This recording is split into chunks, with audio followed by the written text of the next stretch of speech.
Hey Raghunath, tell everyone about our Patreon community. Sure, Kaustubha. The Wisdom of the Sages Patreon community is an incredible online yoga resource. If you like the type of yoga wisdom and culture we share on the show, then our Patreon community is a great next step. This is a listener-supported podcast, and any level of sponsorship will unlock a wide range of live and archived classes, talks, and even workshops. Raghunath teaches, I teach, and we have a host of other excellent teachers on topics ranging from yoga philosophy, asana classes, storytelling, Ayurveda, kirtan, cooking, meditation, and a lot more. We even have an incredible online Bhakti 12-step recovery group. So if you want to check it out, go to patreon.com/wisdom of the sages. All right, let's get it on. Om Namo Bhagavate Vasudevaya. Om Namo Bhagavate Vasudevaya. Om Namo Bhagavate Vasudevaya.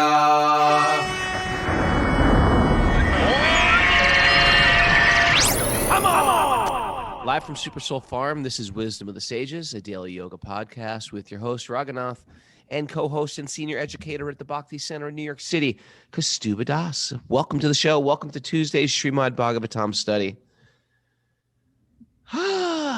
Is that the way you see it, as a Bhagavatam study? Well, I thought it was a show. It's a show. It's a show.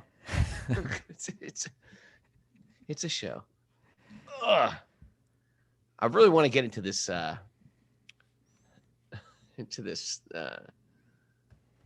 this bad review we got, but Oh no, man, I don't want to go there. it's good That's to what you go. want- It's that's good what you to want- dig stuff out. It's good to explore it. You want to go there right now? I got to dig it up.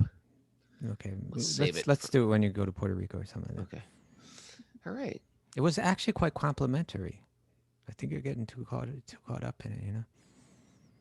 Well, I like to decipher it because. Okay. We'll decipher it later. All good with you? Yeah. We're having like a crazy windstorm up here, me and Mara. No, we're having a crazy windstorm down here too. Yeah. But we don't lose electricity because of it. Yeah. It's. Because our wires are all underground. We're living on the edge here. You are. The wind is You're coming living on through a the prayer. walls. You're living on a prayer. That was a test. I know. I know. passed Everybody it. was waiting. Everybody was waiting there. Very good. You are on it this morning, Raghu. Just avoiding distractions. You ready? Looks like you want a little nugget. Oh, I always want. You got a wisdom nugget? Yeah, it was a nectar nugget. Got a nectar nugget for you. A little nugget of nectar. All right. I got a. This is one. They're all tying together, I guess, because that's where my brain is at. About being criticized by people. Being criticized. That's how it is. This one's called The Arrogant Student. The arrogance. Where's it from? Source unknown. All Just right. lives within my heart somewhere. Arrogant student. So one day over a glass of chai, the student thought, I'm gonna go to my teacher and I'm gonna really just chastise him because he had some issues with the teacher. Didn't like, he's sick of the teacher getting all the praise all the time. So he said, Envy? he said to the Swami, he said, I've been thinking about you.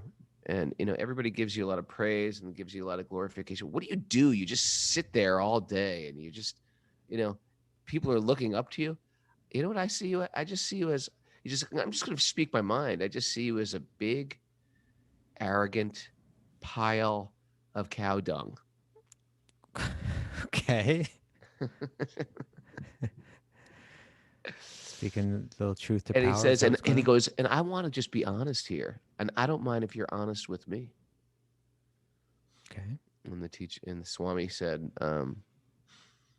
I see you as divine. Okay. I see you as divine. And so the student went away and he just said, you know what? Finally, I had to tell this person off. I had to just tell him how I felt. And I felt like I was being honest and straightforward. and he went home to his room or his ashram room and shared. He goes, I finally told that Swami what I thought about him. And he said, his roommate said, "Don't you understand? You've been defeated." He said, "The world, mirrors your heart. So you see him; he sees you as divine because he is absorbed in his divinity." And he said, and he says, you're seeing him as a pile of dung because that's where your consciousness is at. We project our consciousness on everybody else. It's a little bit of a nectar nugget. What do you think about that?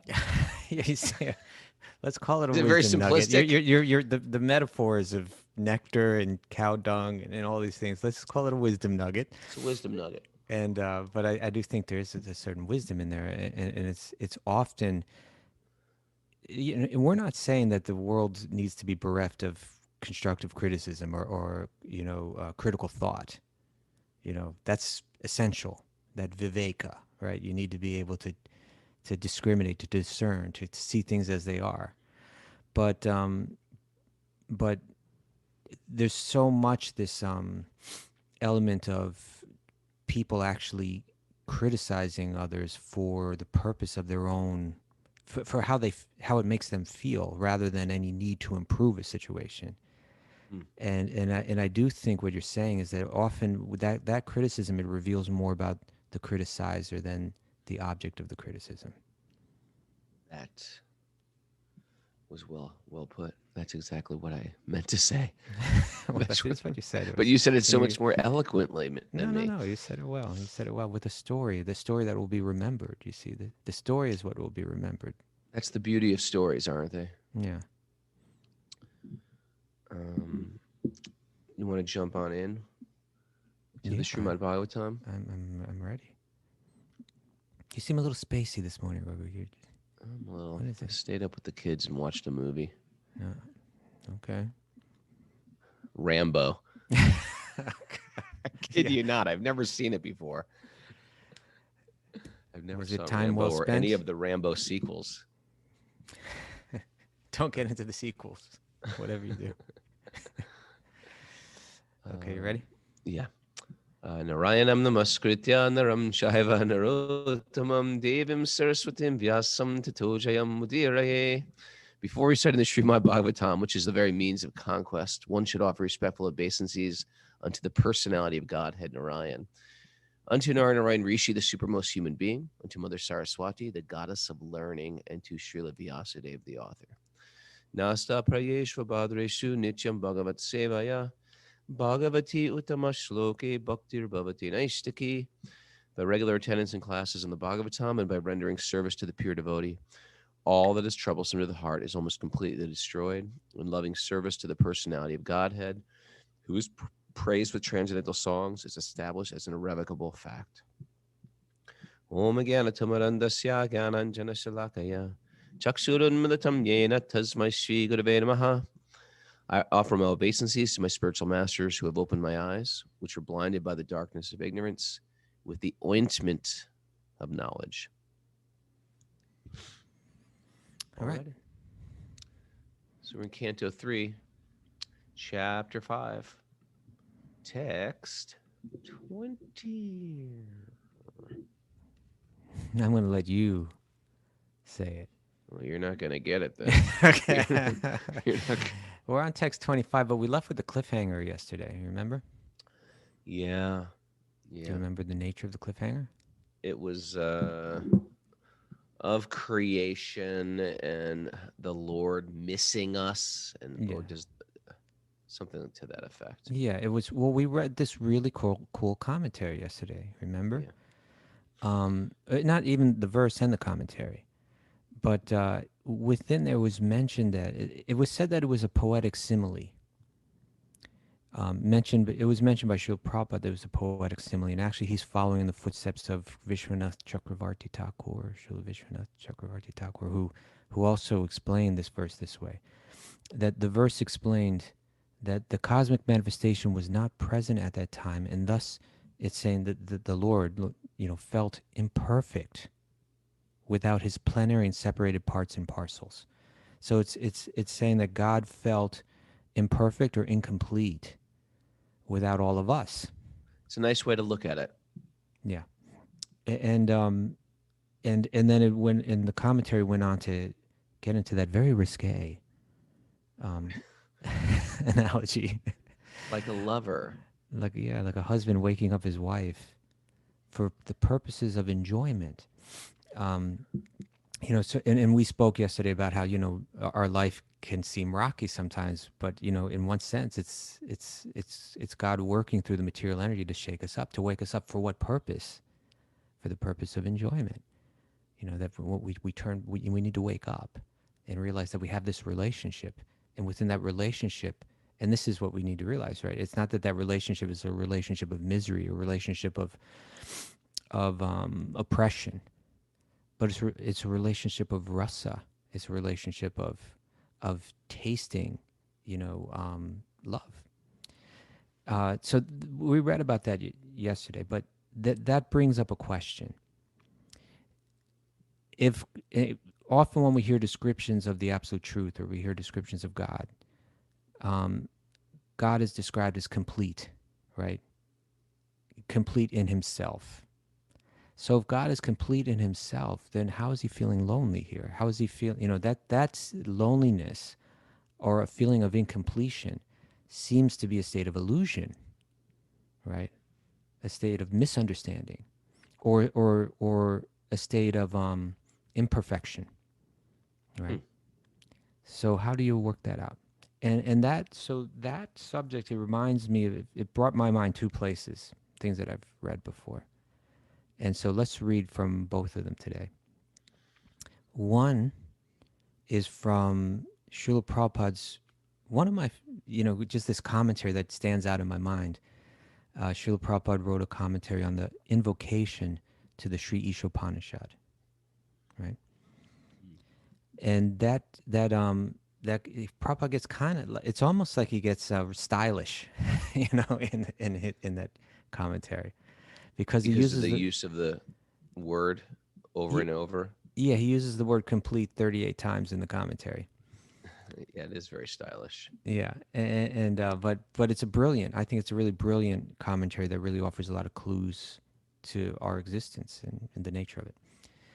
But it also brought me to, there's this, I mentioned yesterday, there's this little book I like to read. It's, for people that like to study Bhagavad Gita, it's a little dense in its language. And the language is also a little archaic. It's let me see when it was published. The book is called Ramanuja on the Gita. And so, let's see. This was published in, well, the fifth one was in 2004, but I get the feeling it's a very old book. I'm not seeing the original publication date on it.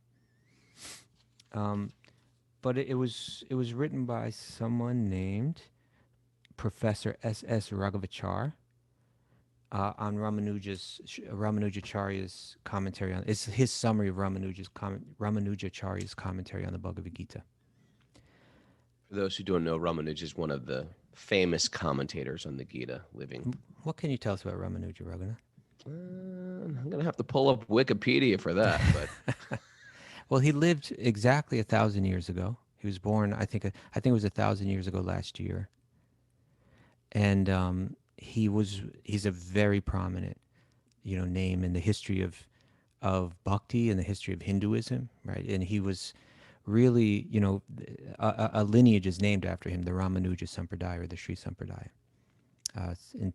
For those in the yoga asana world, when you think of, if you're familiar with Krishnamacharya, with that big tilak mark on his forehead, that's the mark of that lineage.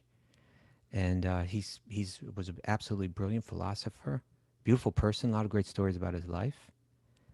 Even as a little boy, his brilliance. But he wrote some really important commentaries, including on Bhagavad Gita. Are you looking him up right now? yeah, there's a whole book about him. Born in 1017. Man, he was only 20 years old. Tell me, it was a few years. Oh no, I had a wait, different he was date, but 120 okay. years old. No. He died. He lived to Oh, 100. He lived 120. to be 120. Yeah. You know, his body is preserved there in Sri Rangam. Yeah. Have you seen it before? No, You've been to Sri Rangam? I've never been to Sri Rangam. Oh, right. That's right. You've never been there. All right, Raghunath. Well, Right, you know, we're we're to going to have have a to go there. pilgrimage. But his body is like, you know, sitting in lotus position and preserved because they put like, they have this way of like putting herbs, you know, like these mixtures of herbs. Like you make a very, You can see his body. you can see his body, but it's got layers and layers of this kind of herbal kind of, I don't know exactly how to describe it. Does it look like a mummy? Yeah, it's kind of mummified, but you know, but it's beautiful actually. And they put tilak on, and he's sitting there in his sitting place.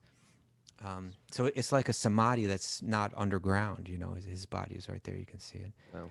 And Sri Rangam is absolutely such a powerful place. It's like you would be fascinated by Sri Rangam, Raghunath. It's you know, it's this temple that goes back into antiquity. Nobody even knows exactly when it began, where they worship Lord Vishnu there.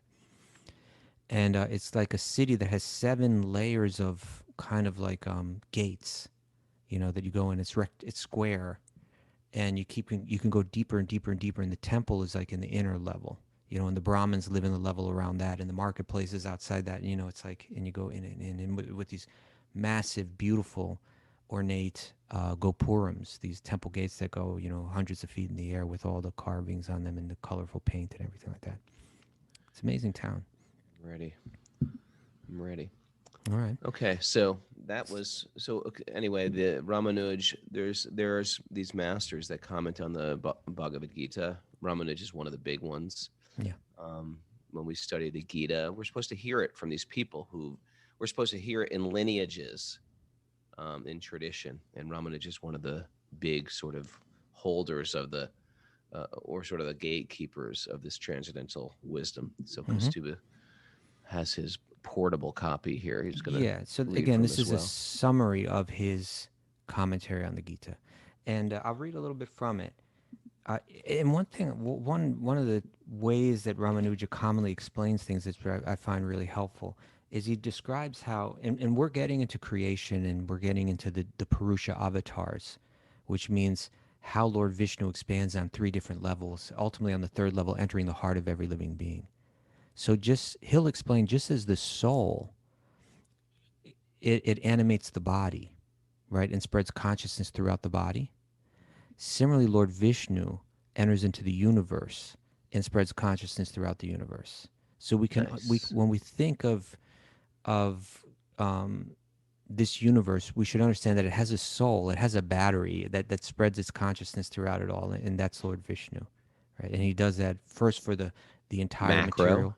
And the micro. Yeah, it goes macro, micro, micro, right? On the macro level, it's the entire material world. On the micro level, it's the universe, and on the micro level, it's within the body of every living being. Marison would call that a Fibonacci spiral. Well, it ends there. But in any case, so this is what this is again from the summary of his commentary in the book called Sri Ramanuja on the Gita. And it says, this supreme spirit, speaking of how Vishnu spreads himself throughout the universe, he says, this supreme spirit runs through all manifold beings in the world. So it's like saying we are energized by him, right? Permeating and sustaining it all. It is the sustaining power within all. This controlling omnipresence is best brought out by regarding it as the soul permeating and maintaining all that exists. Okay. Then he goes on to say, he says, he describes the relationship between the soul and God, right? He begins to speak on this topic. And he's saying, there is something in the nature of a problem here.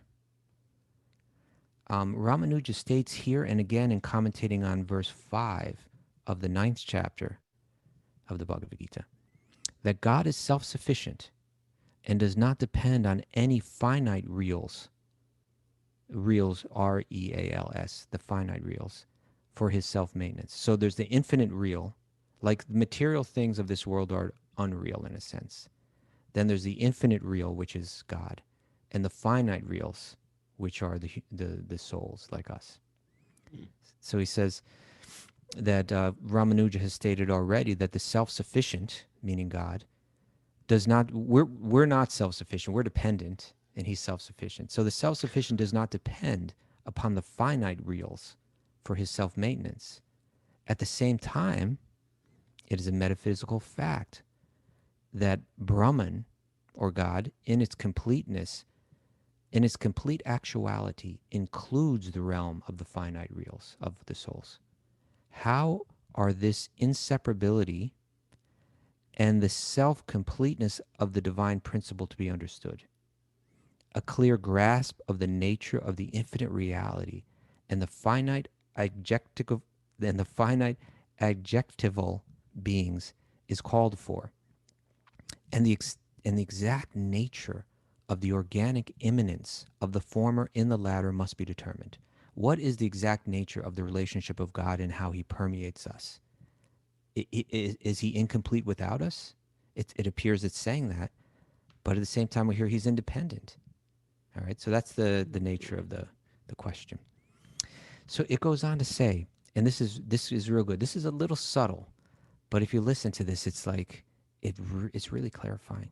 He says, the necessity for the finite, if we may so speak, from the standpoint of God, so the necessity of the souls from the standpoint of God is not for gaining being or value, but for imparting them.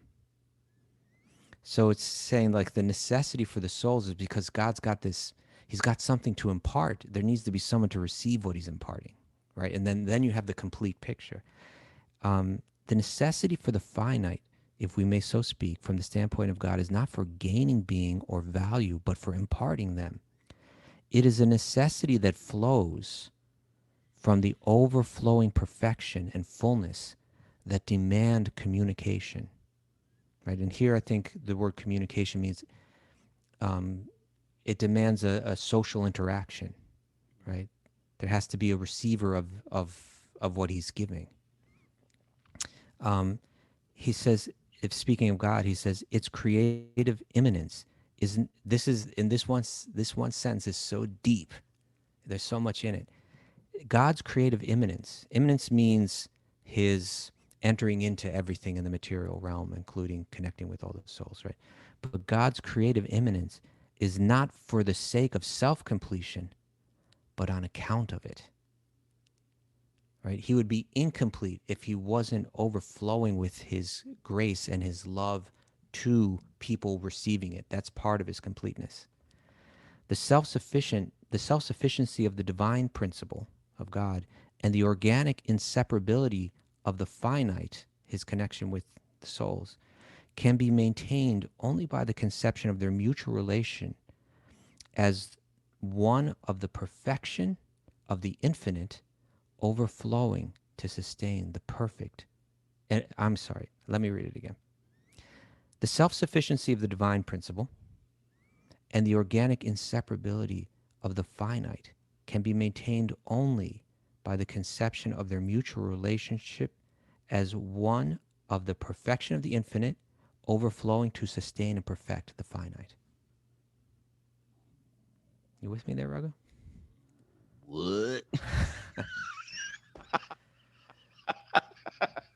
So I was like, it's 5 a.m. Raghunath, concentrate. But 5 a.m. is when the mind should be lucid. It's not. It's worse. That's because you're eating corn chips and watching Rambo last night. Maybe that's You it. got to bring your A game this morning, Raghu. So it says, again, from this one sentence, God's creative immanence is not for the sake of self-completion, but on account of it.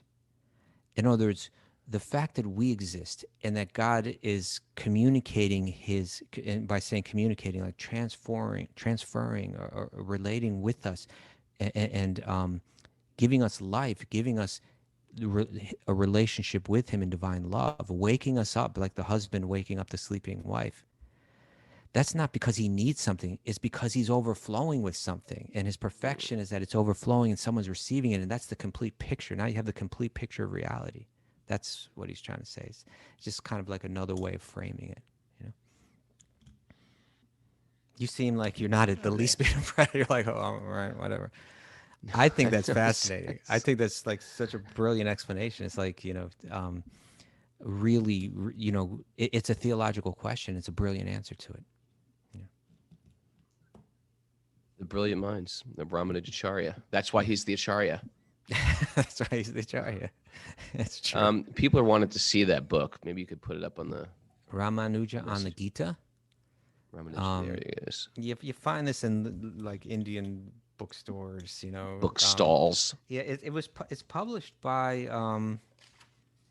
the Advaita Ashram in Calcutta. I think it's the Ramakrishna Mission published this book, but it's really a brilliant, really brilliant commentary.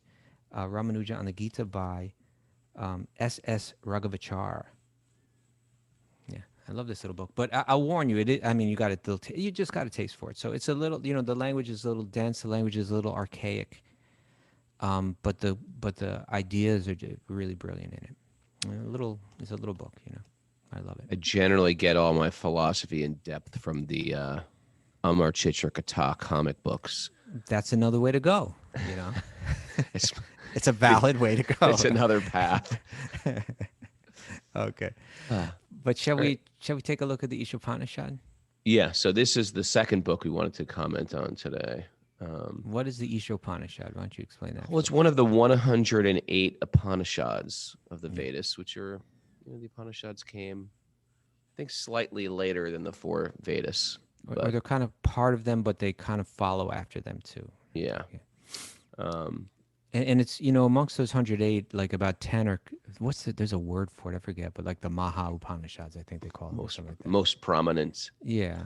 And so it's this is a big one, and Srila Prabhupada translated this one because it has a little bit more of a personal twist to it. A lot of them are very impersonal, and in Bhakti we like our divinity as beinghood. That's what relationship comes from.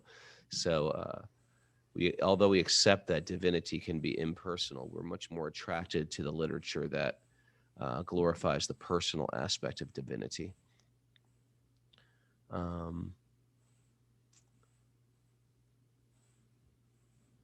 Yes. So you want to start with we gotta wake you up. Yeah, read it. I want to start with the Om. I'll just read the Sanskrit.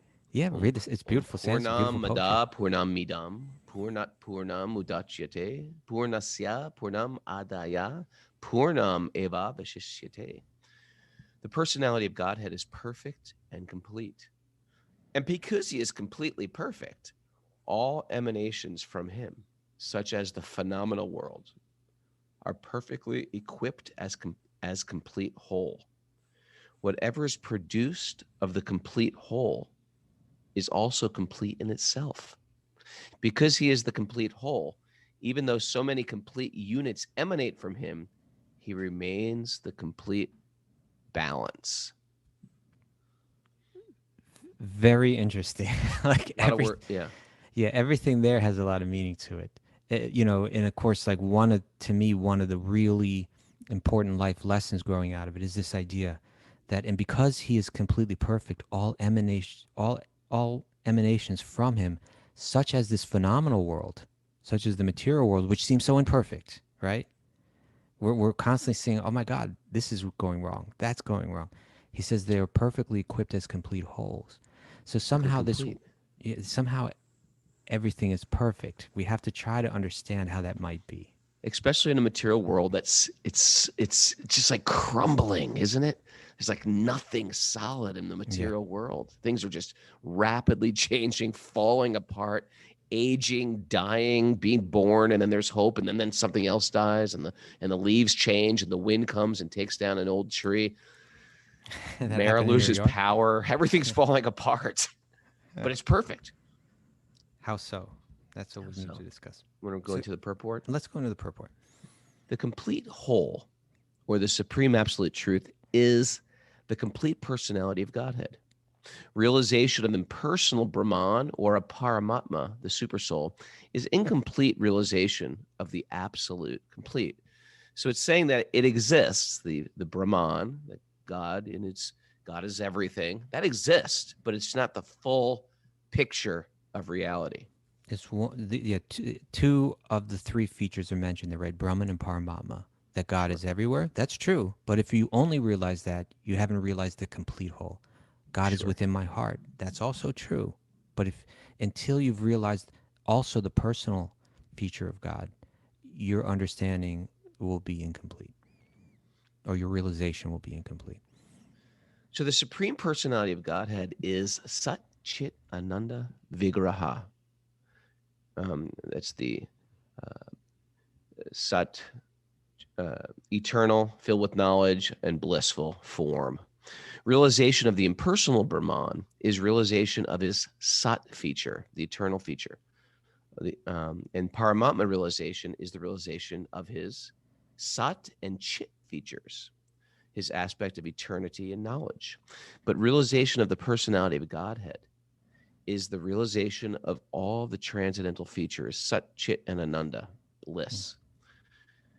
It's so nice. It's so nice just to get a zoomed out picture of what is reality. When you're talking about God, what is reality? And this is like the complete picture because it contains them all. When one realizes the Supreme Person, they realize these aspects of the absolute truth in their completeness. Vigraha means form. Thus, the complete whole is not formless. If he were formless, or if he were less than his creation in any other way, he could not be complete.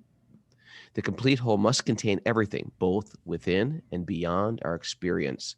Otherwise, there is no completeness. Okay. So that first paragraph discussed how ultimately this personal form of God is the complete whole, right? That was the first, and to understand the absolute truth in completeness, we need to understand that personal form of God. All right, next subject, next paragraph. The complete whole, the personality of Godhead, has immense potencies, all of which are as complete as he is. Thus, this phenomenal world is also complete in itself. That's the crazy question, right? Okay, this world seems incomplete. It seems imperfect. Seems imperfect, right? The 24 elements of, so this is just a Vedic way of observing the elements. It's different than our periodic table. The 24 elements of which this material universe is a temporary manifestation are arranged to produce everything necessary for the maintenance and subsistence of this universe. No other unit in the universe need make an extraneous effort to try to maintain the universe. What? No other unit in the universe need make an extraneous effort to try to maintain the universe. In other words, we're going to come and we're going to go, and the world's going to go on without us. We shouldn't be thinking like the world is actually dependent on me. Yeah. You know, this is one of those things like the world needs, yeah. This is attachment to my body, myself. No one will be able to exist without me. Yeah, it will go on perfectly without us. Yeah. The universe functions on its own time scale, which is fixed by the energy of the complete whole. And when the schedule is completed, this temporary manifestation will be annihilated by the complete arrangement of the complete whole. Okay, so this world is going through these very long cyclical, these very long cycles, right? And they're all just working perfectly, Even though we're going through pain and we see that must be an imperfection, no, actually it's designed that way. It's kind of like prisoners saying, this place is really bad.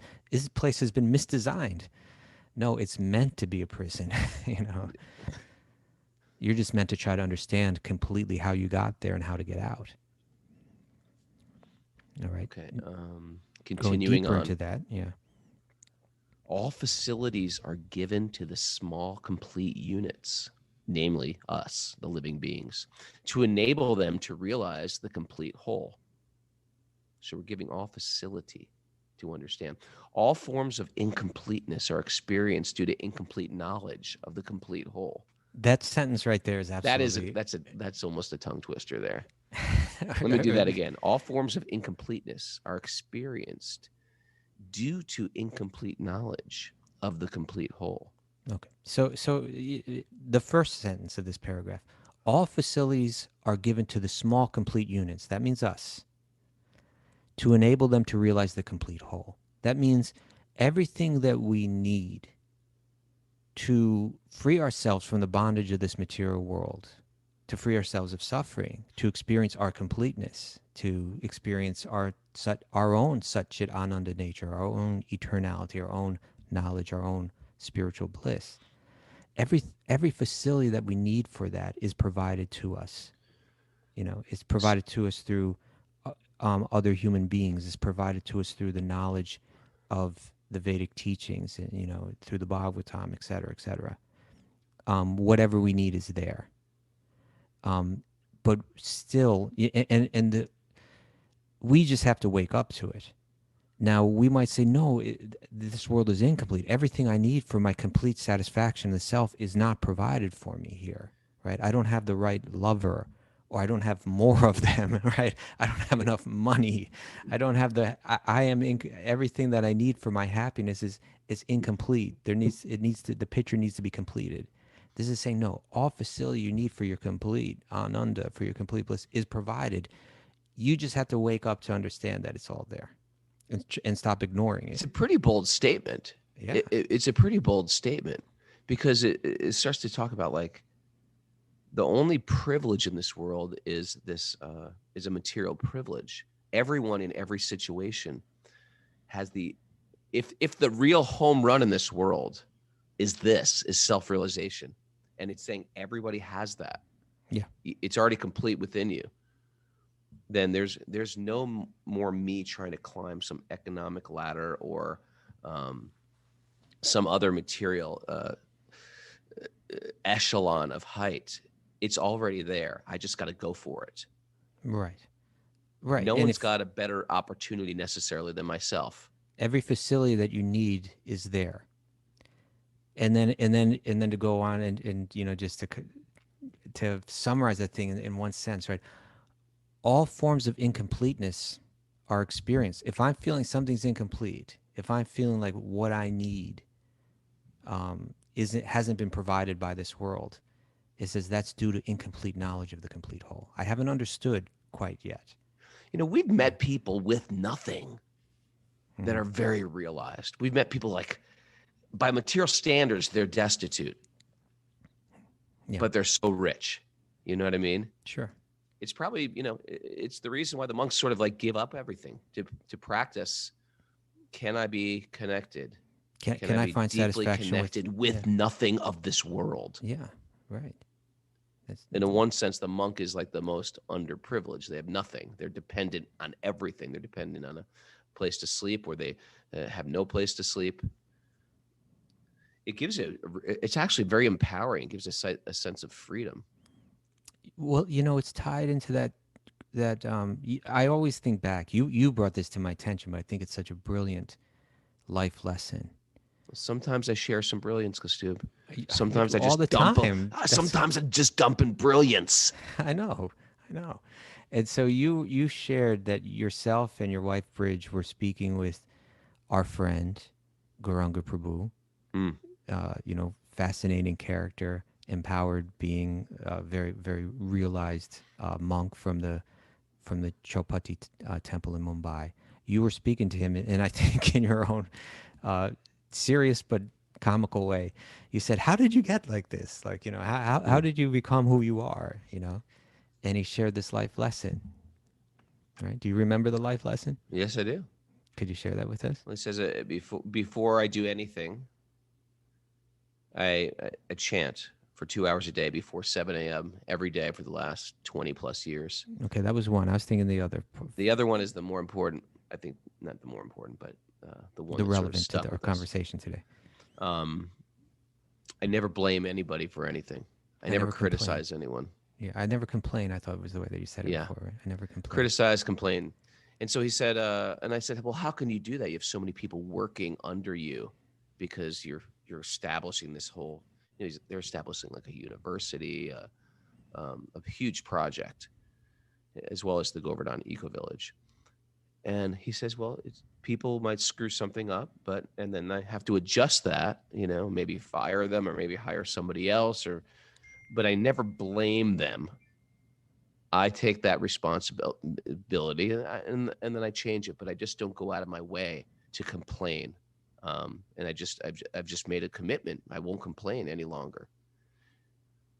How did that tie into what we were talking about? Well, my point is, when we complain, it means we're saying the situation is imperfect, the situation is incomplete, right? Whether whether we're rich or poor, whether we're in this circumstance or that, it's our it seems like it's very common for us, right? The common materialistic tendency is to complain about the circumstances. That here, Prabhupada's saying that is due to incomplete knowledge of the complete whole, or we could say it's like incomplete wisdom, right? This is what wisdom is really all about. We talk wisdom of the sages, right? Wisdom means that because I've learned to control my senses, right? Because I've got that under control, that means I've got my mind and my senses have somewhat become subdued. So they're not going to cloud the clarity of my vision anymore. As long as my senses are making demands and I'm identifying with the body and with the senses and with the mind, they're going to cloud my insight, because they're going to say, you need this. And then I begin to see the world in relation to that. Right? And it's going to drive us somewhere else. You got to go here or there and get this. And because everything's this. Incomplete, because something's wrong. Incomplete. Something more needs to be there for me to find my completeness. Right? I think I'm becoming enlightened today. I think today's the day. I'm feeling like very enlightened. Like it's like bong. It was that Rambo. Rambo. They have these Buddhist things where and then he reached enlightenment. I think today's my day. I don't need to do anything, go anywhere, purchase anything, go to Amazon ever again. It's already here. Well, it is, and so the wise person, again, because they've practiced. This is what the practice of yoga involves, right? It's going to practice controlling the senses. I'm not going to just listen to them and let them drag me all around as if I'm incomplete, right?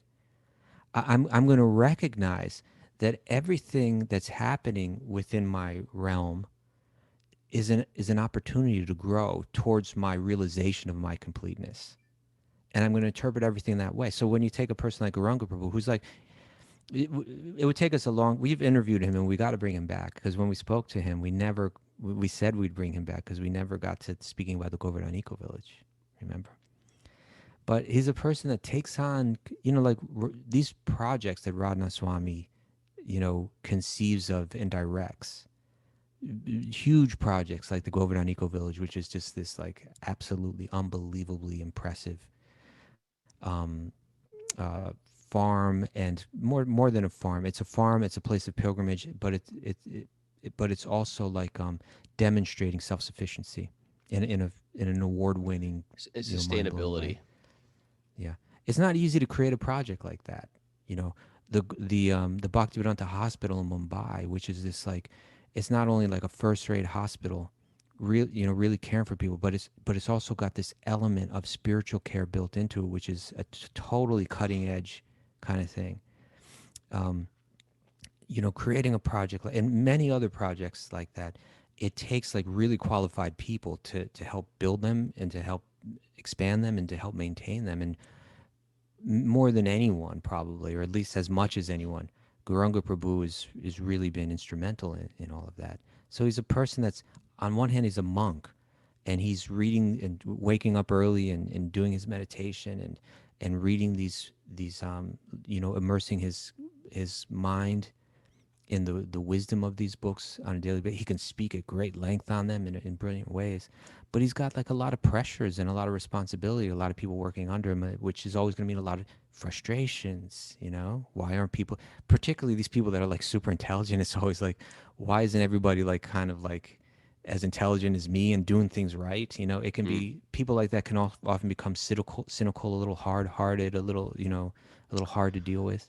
And then he's a monk and he's dealing with money all the time because they're purchasing and selling and crores and lakhs and, real estate. Crores and lakhs. You just like to crores throw and those lakhs. words in there. Throw a crore and a lakh. You know what a crore is? What is it, 100,000? 100 million. 100 million? Are you sure about that? I'm not sure if you got that right. Somebody.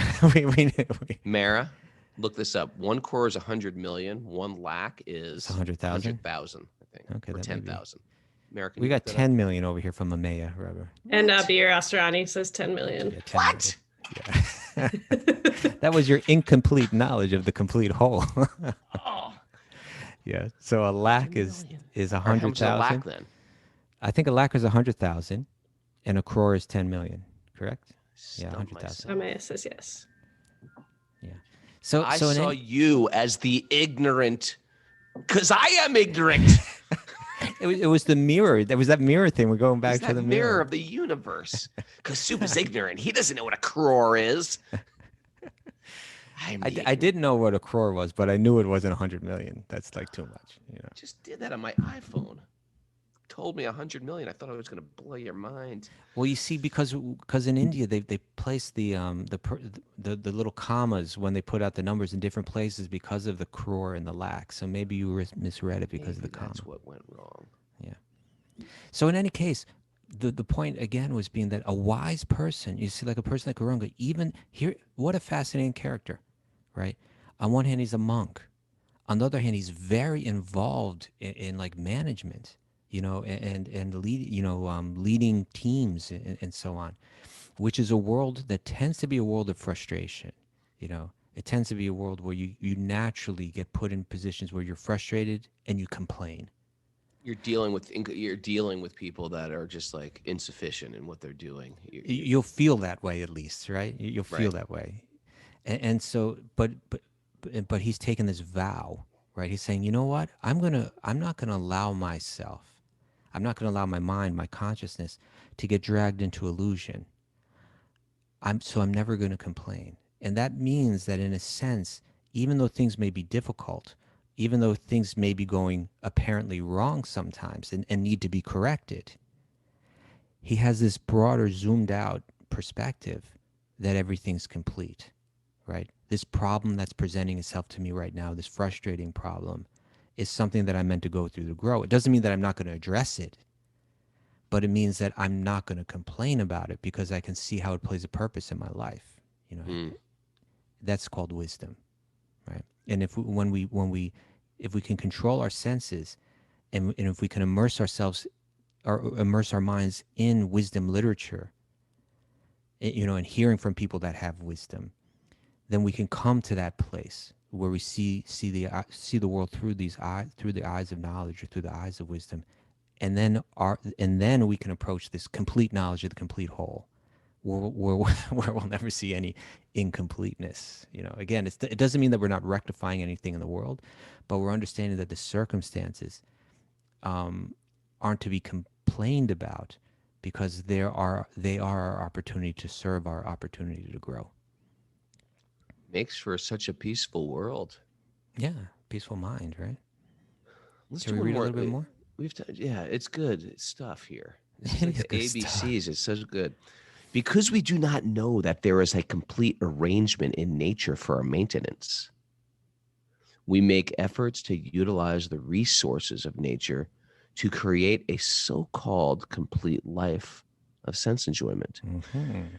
Because the living entity cannot enjoy the life of the senses without being dovetailed with the complete whole, the misleading life of sense enjoyment is illusion. The hand of a body is a complete unit only as long as it is attached to the complete body. When the hand is severed from the body, it may appear like a hand, but it actually has none of the potencies of the hand. What a great analogy. Very good analogy. Similarly, living beings are part and parcel of the complete whole. And if they are severed from the complete whole, the illusory representation of the completeness cannot fully satisfy them. To the degree that we're seeing ourselves separate than divinity, Mm-hmm. it's almost like we just become useless in this world. We're just spinning our world, wasting our time. How about this one? Extending on this analogy, we lose all our beauty, right? I think you have very beautiful hands, Kaustubha. I'm serious. Put your hand up to the camera. Serious. It's very delicate, very nice sound. Now, imagine that beautiful hand severed from your body. That same hand would be ghastly. It would be. It would be ghastly, right? In the same way, our beauty comes in working in devotion and working in our spiritual activities, in imbibing this stuff and putting it into our life. But when we're working purely for the ego, it becomes repulsive. And if you know somebody, or if you yourself are working in that ego, we start to hate ourselves. It becomes repulsive to witness. So this is the process of becoming beautiful again. Reconnecting. Right? And connected. And again, that goes to the whole, really, like people might tune in and say, oh, this is the yoga, daily yoga podcast. And that's where I'm bringing this whole thing, Kaustubha. Right, you know that, right? I didn't know that, but I guess we're thinking alike. But yeah, it's like, we're talking about reconnection here. And if you read the Gita, he's regularly using words like nitya yukta. The word yukta is from what do you call it again? Philology, the study. Philology. Yeah, that this yukta is the root of the word yoga. It's a daily yoga podcast. Yes. You want to reconnect? This is the reconnection. Yeah. So the word, like for instance, the English word. Can you give me an English word that comes from yukta? Yoke. Yoke. To yoke the oxen together. Yeah, yoke is that thing where you put over the neck of two oxen. It brings them both together, right? So it's that which reconnects, yukta. So yoga is that which reconnects us. This whole commentary, and where it's building right now, and it's going to end with a great short paragraph at the end, is saying that our sense of incompleteness is because we've disconnected from our source. We need to be re-yoked. So Krishna will say nitya yukta, satatam yukta, like throughout the Gita, always be connected, stay always connected to me. That's where we find our completeness. And then this last paragraph is great here. The completeness of human life can be realized only when one engages in the service of the complete whole. Not the service of Maya, the service of the complete whole. Mm-hmm. All services in this world, whether social, political, communal, international, even interplanetary. Whoa. What? Where is he going with that? Will remain incomplete until they are dovetailed with the complete whole. When everything is dovetailed with the complete whole, the attached parts and parcels also become complete in themselves. So we're part of this whole thing. Yeah. And this is the reawakening of what we are. And then it changes our work. It changes our thoughts. It changes our activities. It changes our vacations. It changes our... Yeah. It's not saying that we shouldn't engage socially, politically, communally, internationally, or even interplanetarily. Yeah. But it's saying that within all of those realms, we need to see them in terms of reconnecting with the complete whole. All right. Woo! Hey, you're going on vacation. I know. Now it's over. I'm going to tell those kids it's over, kids. We need nothing. Everything's right here. Okay. You need not leave your home ever again. The kids, we're staying in our rooms forever. Everything's perfectly complete. So we're off. Days. Going away. Well, we're taking a break from the show for 2 days, Wednesday and Thursday. So there's no walk on Wednesday tomorrow. Okay. And no whatever Thursday. I'm going into creative seclusion. That's what I'm doing. I'm bringing the family though, but I'm working on my book. Yes, today we only read Sri Punishad. Sri Ramanuja got it right. Sorry about that. But you know what? It's all the Bhagavatam. It's all about the awakening of the self. Anyway, thanks for everybody for joining us today. We will see you Friday. And any other announcements, Mara? There's a men's group meeting today at 11. Oh yeah, the Tuesday men's group. Oh, maybe it's at 1. 1 p.m. Yeah. It's It's at 1 p.m. Okay. Thanks, everybody. We are a community-supported podcast. Thanks for supporting us. If you'd like to support us, patreon.com/wisdom of the sages. We're grateful for it. It helps us keep doing what we're doing. Hope you're getting some takeaway from this and can apply it to your life and sort of uplift your community. We appreciate all the email that comes in. And if you have questions, please send them to Mara at wisdomofthesages108@gmail.com.